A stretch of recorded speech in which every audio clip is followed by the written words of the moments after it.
Happy Electrific Day, everybody. Today is the 11th of February, and it's also Sarah Palin's birthday, from what I've read. So, I haven't really done a whole lot in a while, but I have story hour on Sunday.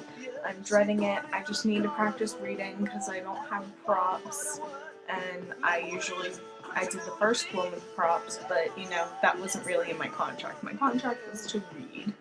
So I'm not gonna do props just because I don't have time, and I feel horrible that I don't have anything because I'm so terrified that they're gonna be 4. But then I realize that they're kids ages 3 to 7. Hopefully they'll forgive me. But I'm gonna read something a bit more mature for you. This is a book called White Fluffy Clouds by Brandon Boyd.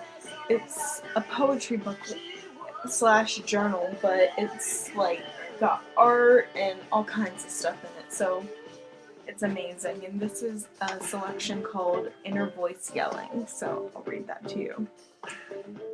Watching the news is like cutting yourself with a dull blade over and over, then pouring lemon juice into the wound. It completely eludes me as to why so many Americans can use it as their primary information source, and their daily variety of entertainment to boot.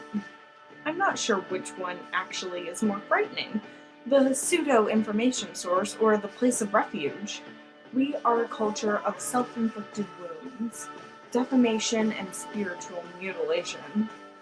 And how ironic that the practice of body manipulation and or tattoo art and the like are so culturally frowned upon.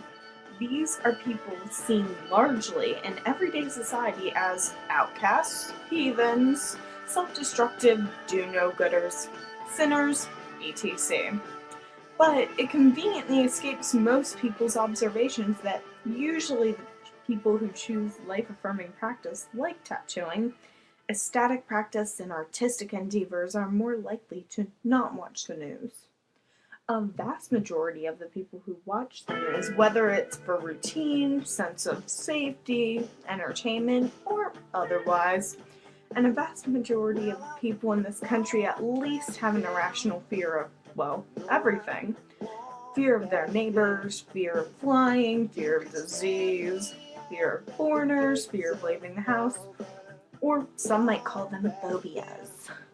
One might even deduce that we are a nurtured nation of what's the fucking word I'm looking for?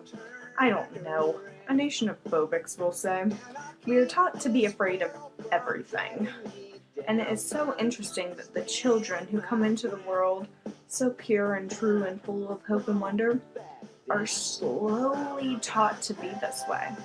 It's actually quite sick. You'd think that growing older would lend a sense of well-being with the years it brought. You'd think that the more you knew, the better you'd be.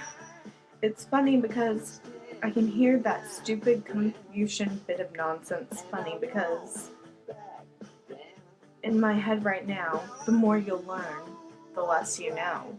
Or something like that. It infuriates me when I watch the news for more than 5 minutes. The way they start to tell you what the weather is going to be like the next few days, then stop and say, after the break, we'll really tell you the rest. But then proceed to fill you up with as much ill-cited negativity and bullshit.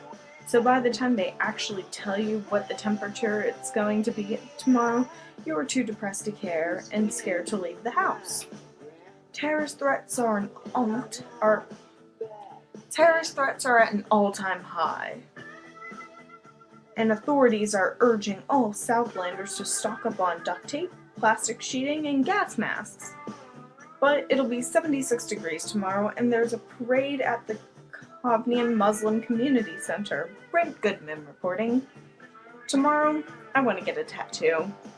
I would like to plead with my parents to stop watching the news and come outside with me. Come out and play in the sun and leave their shoes and gas masks at home. Leave the house unlocked and forget to turn off the answering machine. Forget to put sunblock SPF 70 on our noses and get a little pink.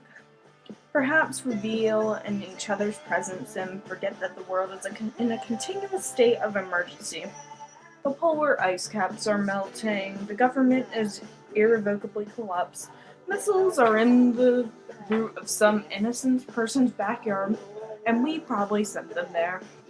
Angry extremists are plotting their next dastardly debacle in a country we can barely pronounce. Killer Africanized bees are en route to our children's birthday parties. A high-speed police pursuit is in progress as we speak.